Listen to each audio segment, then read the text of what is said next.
예, 박상규 평론가와 함께하겠습니다. 어서 오십시오. 안녕하세요. 네.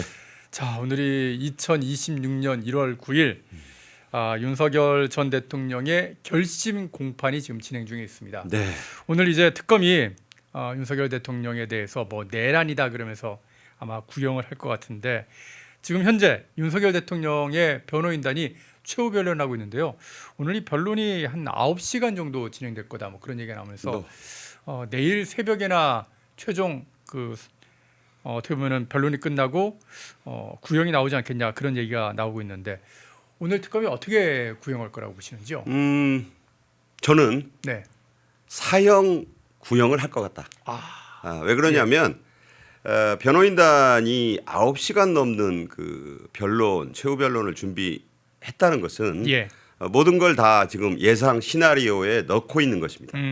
아울러 검찰도 아니고 내란 특검, 조은석 내란 특검에게 무엇을 기대할 수 있을 것이냐. 민주당이 뽑아놓은 특검 아닙니까? 그렇죠. 그리고 조은석은 그 다음 자리를 지금 단단히 노리고 있는 그런 인물이기 때문에 안타깝게 생각하시는 분이 많겠지만 오늘은 어디까지나 내란 특검이 구형을 하는 거예요. 그러니까 결심 공판은 검찰의 날이고요.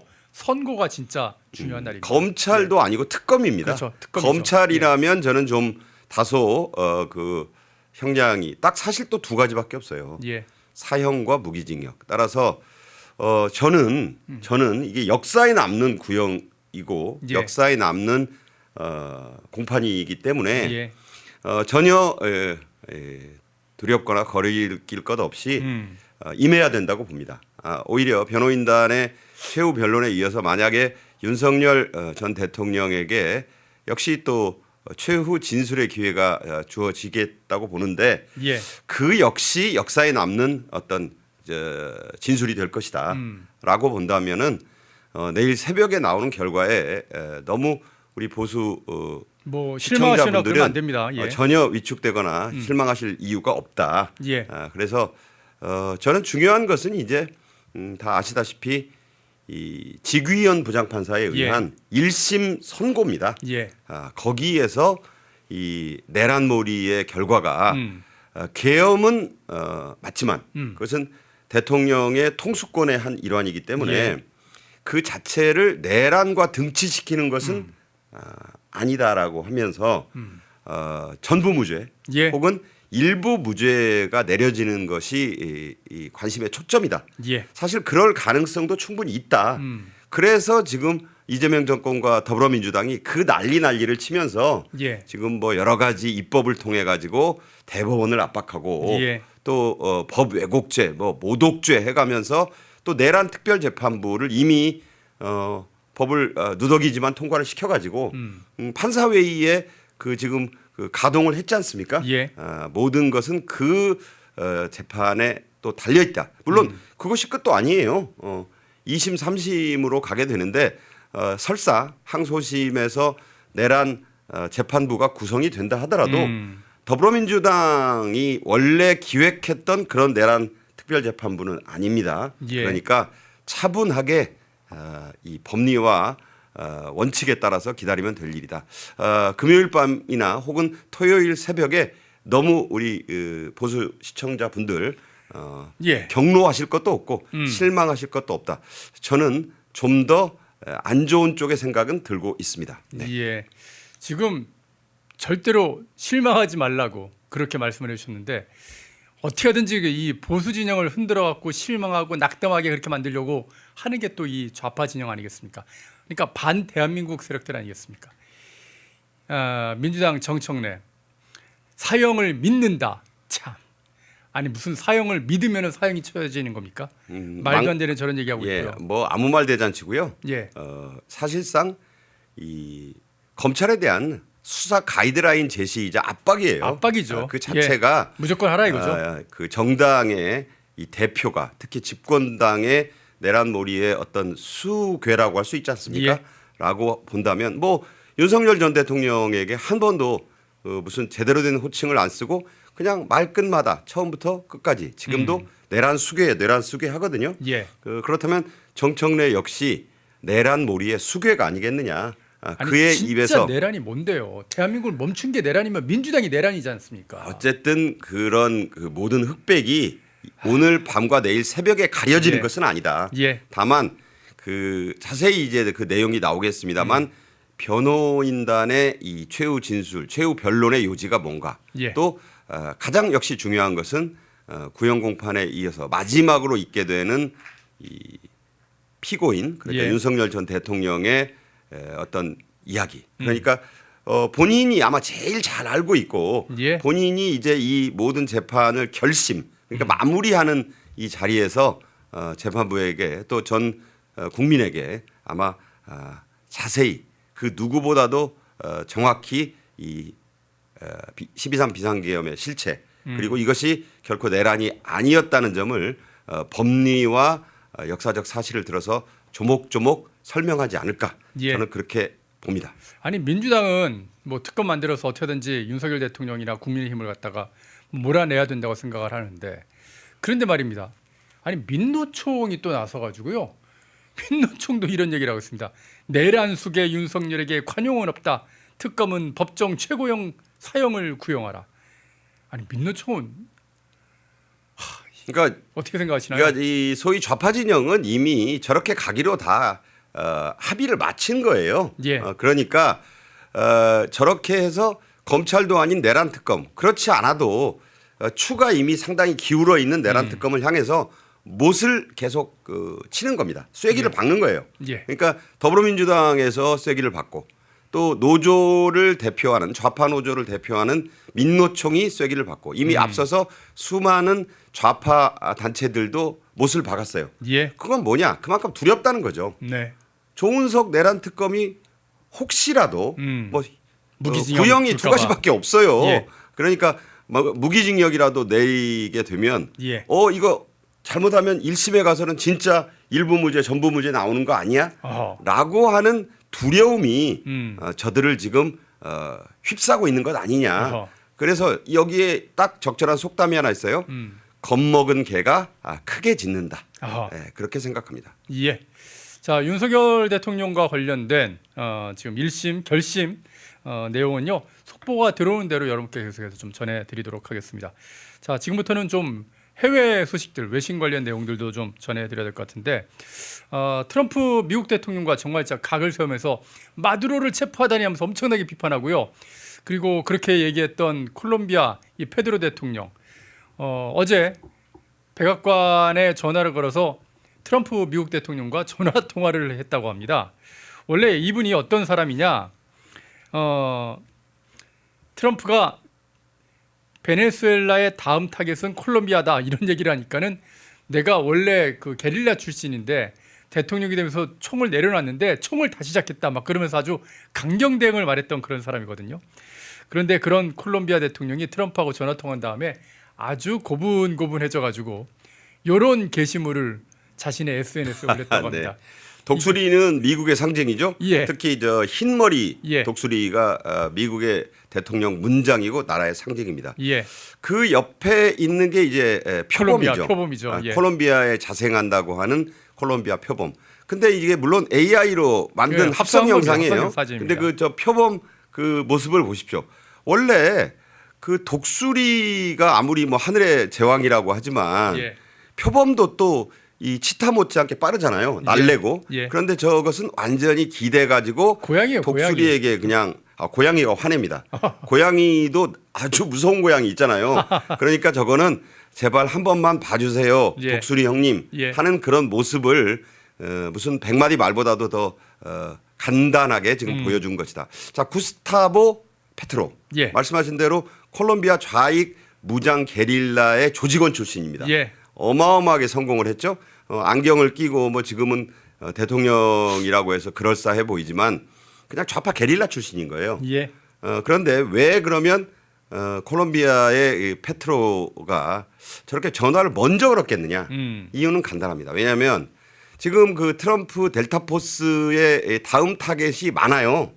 지금 이란의 알리 하메네이. 예. 그래서 짐 다 쌌다 그러죠. 예, 가족들 다 미리 대피시켰다는 얘기도 있고 돈 다 챙겼다고 하니까 그 얘기는 뭐 조금 이따 하실지 모르겠지만 그 다음으로는 이 구스타보 페트로 네. 또 이란과 콜롬비아에 이어서 지금 다른 나라도 떨고 있어요. 사실 좀 북한의 김정은도 거기까지는 아니겠지라고 하지만 제가 여러 번 말씀드렸지만 이미 트럼프 일기 때부터 수립된 참수작전이 있어요. 예. 김정은용 참수작전 이름이 네. 티크 나이프입니다. 여러분 그 빵 자를 때 쓰는 칼이 그 목재 칼이 있죠. 예. 그 티크목으로 만든 나무 칼. 그게 왜 하필 이름이 붙었겠느냐. 그 소리 없는 무기로 보내겠다는 거예요. 어떻게? 참수가 무슨 뜻입니까? decapitation, beheaded. 뭐 자세히 말씀을 안 드릴게요. 뭐 그런 그 예. 무성 무기로든 무시무시한 이름이 붙어 있기 때문에 김정은도 사실은 캥기고 있어요 지금. 그렇다고 본다면 우선 구스타보 페트로가 왜 그러면 저렇게 위축이 되느냐? 트럼프 대통령이 이 베네수엘라의 마두로와 그 아내를 이렇게 전격 체포 압송을 하면서 내세운 일단 표면적인 이유가 예. 마약 사범이라는 거거든요. 근데 이 중남미에 마약을 수출하는 루트는 중국산 펜타닐 원료와 멕시코 네. 그리고 가장 그 공장이 많은 데가 바로 저 콜롬비아입니다. 맞습니다. 콜롬비아의 그 메데인 카르텔이라고 하는 거는 영화로도 여러 번 보셨잖아요. 마약왕이 줄줄이 저기서 나왔습니다. 예. 무려 콜롬비아 전국에 한 2만 6천 곳에 비밀 그 마약 기지가 있다. 한번 영화만 했다면 콜롬비아더라고요. 2만 6천 개는 어마어마한 거예요. 그런데 사실 따지고 보면 베네수엘라는 그 100분의 1 정도밖에 안 된단 말도 있어요. 260 몇 개다. 네네. 딱 100분의 1인데 그래서 사실은 베네수엘라의 마두로를 친 게 마약 사범이라든가 무기 밀매 등 4개 그 혐의가 있긴 하지만 사실은 중국의 영향력을 완전히 뽑아내기 위한 그 유전 그 여러분이 잘 아시는 우고 차베스가 그 미국 정유회사들이 다 만들어 놓은 시설을 탈취하고 내쫓은 그 이후에 중국이 들어와서 유전을 그냥 독식하다시피 한 예. 그런 부분을 겨냥한 것이기 때문에 진짜 마약으로 따진다면 콜롬비아가 1번 타겟인 거예요. 어허. 그런데 옛날에 좌파 무장게릴라라는 게 AK 소총 들고 좀 설쳐봤지 델타포스 봤거든요. 지금 실제로 그 델타포스가 들어가서 어떻게 보면 딱 그 비상 착륙한 다음에 착륙하고 나서 마두로를 갖다 체포하는 데까지 걸린 시간은 35초랍니다. 그러니까 이게 정말 순식간이에요. 내리고 난 뒤는 그렇고 예. 실제로 작전 개시는 1시간 20분 정도에 끝났거든요. 예. 그러니까 뭐 영화 한 편도 다 안 봤는데 끝난 거예요. 쉽게 예. 말하자면 넷플릭스 영화 한 편도 안 끝났는데 네. 자 그런 것뿐만 아니라 지금 알려지고 있는 바는 그 난다긴다는 쿠바 경호원들 전원 다 살해됐고 예. 또 어쨌든 그 지키던 병사들 다 몰살이 됐어요. 예. 물론 희생은 불가피하지만 미군의 희생은 단 한 명이 없습니다. 그러니까요. 비행기가 예. 항공기 한 대가 이제 피격이 됐는데 비행에는 이상이 없다니까 뭐 피해를 입었고 부상자는 좀 있었다고 알려지는데 흠집 좀 났나 봅니다. 예. 그러니까 이제 콜롬비아는 사실 막을 무기가 없어요. 그 영화에 나오는 그 기관 단총, 뭐 소련제 권총이나 무슨 이 단총 들고 있는 마약 조직원들이 있는 거지. 예. 정규군은커녕 특수부대도 없다. 그러니까 지금 큰 소리 칠 계제가 아니에요. 예. 구스타보 페트로로서는 우선 대통령직에 남아 있는 게 중요하잖아요. 살아야죠. 그렇죠. 살아야 살아야죠. 됩니다. 그래서 먼저 전화를 해서 저런 사진까지 올린 게 한마디로 꼬리를 완전히 다리 사이로 말았다. 예. 뭐 이렇게밖에 볼 수 없는 것이고 그러니까 트럼프가 그랬거든요. 똑바로 처신하지 않으면 다음 타겟은 너다. 그게 예. 원래는 델시 로드리게스 베네수엘라 대통령 권한대행 보고 한 말이지만 예. 사실 주변에 있는 이란이나 콜롬비아나 쿠바, 쿠바도 지금 타겟이에요. 디아스 카넬 예. 대통령도 쿠바는 관타나모 기지에서 바로 들어가면 뭐 그지 헬기 띄울 일도 없습니다. 지금 육로로 가면 됩니까? 제럴드 알 포드 항모하고 12척의 배는 그대로 떠 있어요. 예, 지금도. 그대로 있습니다. 카리브해에. 그리고 이미 해상 봉쇄는 이루어졌고 그냥 오늘 밤에라도 고하면 끝나는 거예요. 네, 그렇습니다. 근데 말입니다. 뭐 일단 이 구스타보 페드로 콜롬비아 대통령은 머리를 숙였는데 머리를 안 숙일 것 같은 그런 사람이죠. 아직 베네수엘라에 네. 있어서 지금 좀 베네수엘라 어떻게 되는 건지 걱정하고 우려하는 분들이 좀 있더라고요. 자, 베네수엘라에 그나마 얘기되는 사람은 여성인 예. 델시 로드리게스 로드리게스, 부통령. 대통령 권한대행. 예. 그나마 이제 좀 공부도 제대로 했고 그 파르티잔의 딸이지만 예. 친오빠가 베네수엘라 국회의장 호르헤 로드리게스. 그러니까 이 남매가 지금 사실상 베네수엘라를 통치하고 있는 건데 예. 그쪽은 조금 얘기가 된다고 보고 있어요. 어허. 미국에서 볼 때. 그 과거에 컨트롤이 차베스 된다. 밑에서도 네네. 그 무조건적인 사회주의 경제만 밀고 나가지 않았고 또 이미 알아듣고 협조하겠다고 했기 예, 때문에 그런데 문제는 바로 까베요.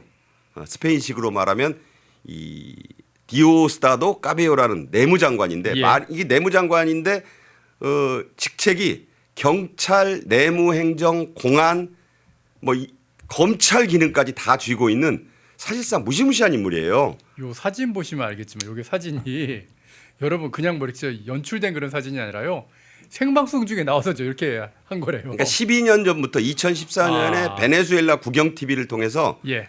까베요가 직접 출연해가지고 그러니까 예. 그때는 그 차베스 때부터 네네. 차베스의 그래, 아주 차베스의 신복이었죠. 오른팔입니다. 그냥 차비스모라고 불리는 차베스 교회 예. 그냥 1등 신도예요. 그러다 보니까 저 보십시오. 저 나무 몽둥이에다가 지금 알까지 박았잖아요. 저런 무식한 걸 들고 방송을 해요. 예. 그러니까 이게 무슨 예능도 아니고 예. 리얼 프로그램을 저렇게 했다는 거예요. 12년째. 그리고 지금도 권총 차고 그 좀 시체말로 똘마니들 데리고 다니면서 여기저기 휘젓고 다닙니다. 장관이. 장관인데 장관이 그리고 내각회의에서도 제가 확인한 바는 아닙니다만 무장을 하고 들어간다고 하니까 그래요?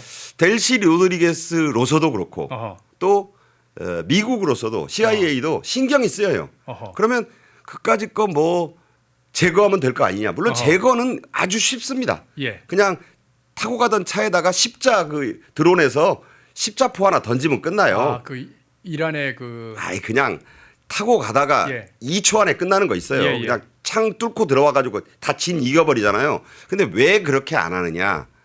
미국이 이라크와 아프가니스탄에서 사담 후세인 축출하고 체포하고 난 뒤에 전부 해고하고 갈아치웠다가 아주 곤욕을 치르지 않았습니까? 예. 그리고 아프간도 마찬가지고 그래서 탈레반의 탄생을 가져왔잖아요. 그런 일을 안 당하려고 가급적이면 까베요를 좀 잘 달래서 델시 로드리게스 대통령 돕고 우리 정책에 협조를 하면 예. 목숨만은 살려주겠다. 지금 이런 식으로 구슬리고는 있다 그래요. 그리고 만약에 이제 세 가지 선택 중에 안 되면 제거고 최악의 경우 예. 두 번째는 야 너는 살려줄 테니까 가족들 데리고 어디로 망명해라. 그런데 사실 제일 좋은 선택지는 말을 듣게 하는 거예요. 그런데 지금 아까 보셨다시피 그러니까 육모가 아니죠. 큰 방망이 들고 저 보세요. 책상에 저 까베요 왼쪽 사진이 그 차베스고. 공수부대 중령일 때 두 번째 쿠데타로 나라를 휘어잡은 예. 그 죽은 유고 차베스. 우고 차베스. 예. 그 공수부대 중령 때 사진을 저렇게 붙여놨으니 저게 까베요가 그 차비스모 신도 아니겠습니까? 자, 그런데 미국의 속내는 다소 좀 복잡하다. 그냥 깐 죽이는 그 동네 깡패를 지금 어떻게 다뤄야 될지 여러 가지 선택지가 있는데 그러니까 아마 콜롬비아의 페트로가 하는 걸 보고 까베요도 좀 깨닫는 게 있으면 좋겠는데 언제라도 그 세 가지 중에 하나 특히 1, 2번 선택지는 트럼프 대통령의 테이블 위에 결단의 책상 위에 놓여 있다. 이렇게 말씀드립니다. 이거 페트로 구스타보 대통령 이제 딱 전화 통화 딱 하고 나서 바로 독수리하고 이렇게 표범하고 같이 있는 그런 사진 올렸지 않습니까? 요 까베오도 트럼프하고 전화 통화 한번 하고 나면은 형님 제가 요 방망이 이거 형님 마사지 해드리려고요. 이런 사진 올라오는 거 아닌가 모르겠습니다. 사실은 베네수엘라가 나라가 커요. 크죠. 우리나라보다 한 6배 가까이 예. 큰 나라고 곳곳에 지금도 소위 좌파 민병대 그 좌파 민병대의 수장이 까베요예요. 그러니까 사실 베네수엘라의 정규군은 형편없어요. 그러니까 국방장관 그 블라디미르 그 로페즈 이 친구는 별로 그렇게 두려운 존재가 아니라는 거예요. 오히려 까베요. 그러니까 이게 후진국일수록 예. 좌파 후진국일수록 무슨 내무 공안 경찰을 장악한 그자가 좀 골치거든요. 그게 바로 까베요다. 아하. 그렇게 생각하시면 됩니다. 예, 알겠습니다. 자, 베네수엘라나 또 그리고 또 이 콜롬비아는 요 정도로 정리하면 될 것 같은데요. 요즘 이 이란이 굉장히 뭐라 그럴까요? 생지옥으로 변하고 있다 그런 얘기가 들리는데 이란 시위가 지금 12일째 이제 13일째 이제 진행이 되고 있는데 최소 45명이 사망을 했다고 합니다. 지금 이란 정부에서는 시위대를 좀 진압을 하기 위해서 인터넷을 아예 차단하고요. 그리고 사람들을 계속해서 이렇게 체포를 하고 있는데 그런데 사망자가 계속 늘고 여기에 또 격분한 시위대가 총기로 지금 무장하고 있는데 그러면서 들리는 얘기가 지금 이란의 이 하메네이가 어쩌면은 망명을 할지도 모른다 뭐 그런 얘기까지 되는데 이란 시위 어떻게 되리라고 보시는지요? 기억하실지 모르지만 이란의 팔레비 왕조가 무너진 것이 예. 1979년 그러니까 11.6이 나던 해입니다. 예. 여러분 기억하시겠지만 그때 팔레비 왕조 이전의 이란은 굉장히 선진국 반열이었어요. 친미 정권이라기보다는 친미 왕조가 굉장히 정치를 잘했고 그 당시 이란은 중동의 부국이었습니다. 그 당시 네. 사진 혹시 뭐 저희 PD들이 찾을 수 있을지 모르겠는데 그래서 예. 그때 이제 팔레비와 그 부인이 소냐 왕비라고 네네. 전 기억이 생생한데 그때 그 루홀라 호메인이라고 네. 이게 호메인이가 뭐냐면 종교 최고 지도자라는 뜻이에요. 예. 그러니까 루홀라가 이름이고 그 앞에다가 그 아야톨라가 붙습니다. 그래서 아야톨라 루홀라 호메이니. 원래 우리가 이제 호메이니용 할 때 그 네. 사람이 그 당시에 회교 혁명을 주도했다. 맞습니다. 물론 지금 죽었죠. 예. 그리고 그 이제 이 호메인이란 이름이 종교 최고 지도자의 그 타이틀로 계속 이어지는 거예요. 지금의 그 하메네이도 아야톨라입니다. 아하. 아야톨라. 예. 그 하메네이. 그 알리 하메네이죠. 그러니까 뭐 중동 이름이 하도 복잡한데 예. 아야톨라인데 이 이란은 뭐 신정 일치 국가예요. 예. 그러니까 대통령이 있어도 그 위에 저 알리 하메네이라는 아야톨라가 다 합니다. 예. 따라서 실질적인 군주죠. 그때 예. 이제 회교 혁명을 일으켜 가지고 팔레비 왕조를 쫓아내고 그때부터 이란이 망조의 길로 접어드는 거예요. 예. 그래서 이제 그 누적된 불만이 수십 년째 이제 되어 오다가 미국이 여러 가지 경제 봉쇄를 하지 않았습니까? 그래서 이제 석유를 그렇게 많이 생산하면서도 국민들이 거지꼴로 살아. 어허. 뭐 베네수엘라 비슷한 거예요. 예. 그러다 보니까 이게 이제 터질 때가 돼서 터진 거예요. 지금 아까 45명의 그 시민들이 최소한 사망했다 그러는데 저는 네. 공을 하나 더 붙여야 되지 않을까. 실질적으로 어떻게 통계가 잡힐지 모르겠습니다. 그러니까 저 예. 이란은요 모든 게 또 그 이슬람 회교 정권이 다 통제하기 때문에 네. 뭐 중국 못지않고 베네수엘라, 콜롬비아 못지않은 나라예요. 예. 그래서 지금 얼마나 유혈 사태가 벌어졌는지 알 길이 없다. 다만 이미 일찌감치 확인된 것은 이란 사태가 이대로 끝나지는 않을 것이다. 어허. 그 미국이 지금 후면에서 굉장히 지원을 하고 있어요. 그 뭐냐면 그 1979년 회교혁명으로 뺏겼던 예. 만약에 이란이 미국의 어떻게 보면 협조적인 정권으로 교체가 되면은 어허. 세계사의 판도가 좀 달라진다고 봅니다. 완전히 달라지게 되죠. 사우디아라비아가 어떻게 보면은 이란의 수니파의 맹주고 그렇죠. 그리고 시아파의 맹주인 이란까지 다 친미 국가가 된다? 그러면은 이 어떤 에너지의 그 패권이라는 거는 미국한테 완전히 넘어가는 거 아니겠습니까? 그리고 소련 시절부터 지금 러시아로 바뀐 소련의 맹방이 바로 네. 이란의 회교 정권이고 예. 중국도 1대1로의 중동의 맹방이에요. 네. 그러니까 중러의 기반이 무너지는 거예요. 아, 그렇군요. 굉장히 중요한 의미가 있고 예. 실로 그야말로 47년 만에 이 정권이 거의 반세기 만에 드디어 이 정상화되는 의미가 있습니다. 네네. 그래서 하메네이가 지금 사실상 그 미국 CIA 등의 공작에 의해서 사실상 축출된 걸로 보는 사람들이 많아요. 그래서 뭐 영국에서는 망명 준비하고 있다 그런 보도가 러시아로 나오더라고요. 튄다는 얘기가 많아요. 예. 영국 가봐야 영국이 뭐 북한과도 수교국이지만 영국 가서 안심을 하겠습니까? 어허. 따라서 지금 갈 때는 중국은 좀 멀어요. 예. 아무래도 러시아가 되지 않겠느냐. 그래서 이미 뭐 저 알리 하메네이의 직계 가족들은 벌써 돈가방 들고 다 벌써 러시아 자산 갔다는 얘기가 매각하고 있고. 있다, 뭐 그런 얘기 있더라고요. 그리고 사실 호메이니도 이미 나갔는지 모릅니다. 어떻게 될지 모르니까.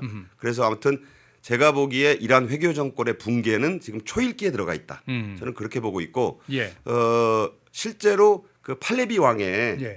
그 아들이죠. 네네. 그러니까 전 왕세자. 예. 저 외모를 보면 저는 그 제가 젊은 시절에 음. 그 팔레비 왕이 굉장히 잘생겼어요. 어. 그 그림이 있는지 모르겠습니다만 부인 그 소니아 왕비와 함께 예. 그 모습과 정말 닮은 그 아들입니다. 지금 그래서 사진 준비해서 띄우는 것 팔레비 같은데요. 왕세자가 자 보세요. 예. 닮았죠. 예. 저 가운데 있는 사람이에요. 어허. 그 어린이. 그때 태자였죠. 그 왼쪽에 있는 게 아버지인 1979년까지 이란을 다스렸던 팔레비 왕입니다. 예. 그리고 오른쪽이 소니아 왕비. 예. 굉장히 그때 세계적으로 유명한 왕가였어요. 화려하네요. 예. 네. 와. 그런데 아버지는 아무 잘못도 없이 회교 혁명에 의해서 축출 망명을 해서 네. 쓸쓸하게 이제 해외에서 생을 마감했고 소니아 왕비도 하여튼 그 불행한 예. 그런 그 삶을 살았습니다. 그런데 그 이제 장성한 팔레비 왕세자가 만약에 이제 이 회교 정권이 무너지면 예. 그 50년이 다 됐잖아요. 그 왕조의 정통 후계자인 만큼 미국은 아마 팔레비 왕세자를 통해서 이란을 다시 재편하지 않을까. 그러면은 다시 팔레비 왕조가 재건이 되는 건가요? 우선은 뭐 이란의 여러 가지 그 이제 민주 지도자들도 있고 하기 때문에 아마 논의를 해봐야 될 겁니다. 어허. 하지만 그래도 이란 국민들이 지금 뭐 까마득해요. 예. 47년 전이니까. 하지만 그 노인들 위주로 그래도 팔레비 왕이 있을 때가 좋았다. 뭐 어디서 많이 들어본 말 아니에요? 그래도 박정희 때가 좋았어. 뭐 이런 말씀을 하는 그 저희 선배분들을 좀 저도 접하고 그러는데 이란의 향수가 있습니다. 왜? 그때는 자유와 평화와 경제적 부가 있었거든요. 그러니까 저는 이란이 스스로 내부로부터 무너지기가 지금 쉽다. 지금 이란 상황도 결코 이 사회주의 정권 중러의 입장에서는 결코 좋은 쪽으로 돌아가지는 않고 있다는 말씀을 분명히 드립니다. 시간 예. 문제라고 봐요. 1979년이니까 뭐 횟수로 치면은 한 47년 정도쯤. 그러면 그 당시에 어떤 자유롭고 풍요로운 자본주의의 그 어떤 생활상을 갖다 경험한 분들이 다 살아 있을 거 아닙니까? 자, 이란이 어떤 예. 나라입니까? 여러분 예. 알라딘의 나라예요. 그렇죠. 이란. 그러니까 페르시아 왕국이잖아요. 어떻게 뭐 보면 이라크도 있지만 4대 문화가 나왔던 문명이 그럼요. 나왔던. 예. 세계 4대 문명의 발상지고 사실 이라크보다도 훨씬 그 풍요한 문명을 네네. 가진 정말 그런 나라입니다. 아라비안 나이트의 나라인 거예요. 예. 네. 자, 지금 막 또 속보가 좀 들어오는 내용을 보니까요. 제 노트북 좀 잡아주시겠습니까? 강선우한테 1억을 줬다는 이 김경 서울시 의원 지금 뭐 미국으로 도망갔다 뭐 그런 얘기가 있었는데 월요일 새벽에 귀국을 한다고 그럽니다. 네. 예, 그럼 와서 뭐 그러는데 지금 또 김경 시의원과 관련해서 지금 또 단독 보도가 나온 게요. 지금 경찰에다가 이건 미국 가기 전인지 아니면 미국 가서 보낸 건지 모르겠는데 1억을 건넨 거 사실이다 하고 자기가 인정하는 그런 자술서를 냈다고 그럽니다. 근데 문제가 뭐냐면 이 사람이 그래놓고 미국을 갔잖아요. 그래서 미국에 가서 혹시 강선우하고 1억을 받긴 했지만 바로 돌려줬다 이런 식으로 입을 맞춘 거 아니냐 그런 의혹이 나오더라고요. 그렇게도 어떻게 보실 수 있고요. 예. 저게 과연 경찰에 자술서를 낸 시점이 언제냐. 어허. 나가기 전에 나간 게 작년 12월 31일이에요. 예. 그리고 나서 경찰이 통신영장을 신청한 게 1월 8일입니다. 그 앞서서 휴대폰 다 바꿨고요. 수사를 하겠다는 건지 그다음에 말겠다는 우리 건지. 시간으로 1월 7일 날 예. 지금 미국 라스베이거스에서 그 세계적 가전제품 전시회 예. CES 열리고 예. 있잖아요. 거기에 목에다가 지금 출입증 메고 들어갔어요. 어떻게 처음에는 자기 아들 딸 만나러 간다고 하고 갔잖아요. 둘러대고. 그런데 어떻게 CES에 갈 수 있느냐. 그러니까요. CES 아무나 못 들어가거든요. 예. 그래서 조선일보가 아마 취재를 좀 한 모양이에요. 도대체 김기영이가 어떻게 CES 그 패스, 저 출입증을 목에 걸고 들어갔을까? 그리고 또 가면 그냥 떳떳하게 갈 일이지 무슨 야구 선수예요? 흰 모자 눌러 쓰고 검은 마스크 쓰고 저러고 들어갔는데 옆에 있는 그 각 부스의 관계자들 만나서 또 히히낙낙 하하호 하면서 엄지척. 예. 왼손 엄지척을 했어요. 예. 저게 엄지척할 일인지 예. 그렇다면 그게 아무 생각이 없다라는 쪽하고 이럴만 해도 될 만한 뒷배가 있다고 볼 수밖에 없어요. 자신만만이다. 그렇죠. 그렇게 한다는 얘기는 무슨 강선훈이 김병기니보다 훨씬 더 높은 그 윗선의 뒷배를 믿고 저러는 것 아니겠는가. 그리고 경찰에 자술서를 냈다고 하는데 저는 이렇게 해석해요. 왜냐하면 강선우 꼬리자르기다. 무소속이잖아요. 예. 그리고 지금 사태가 김병기에게 이미 얼마 붙었잖아요. 김병기의 부인. 저는 이게 김병기와 더불어민주당 공천원금 게이트라고 봅니다. 그렇다면 누군가를 인당수에 던져야 돼요 지금. 인당수에다 심청입니까? 강선우죠. 제가 볼 때 강선우가 강선우는 심청이다. 이거를 강선우도 빠져나오고 김병기도 빠져나올 길은 없다고 보는 거예요. 예. 그렇다면 경찰은 할 일이 별로 없죠. 경찰은 그냥 시키는 대로 하는 거예요. 네. 그렇다고 본다면 김경이 말을 맞춘 겁니다.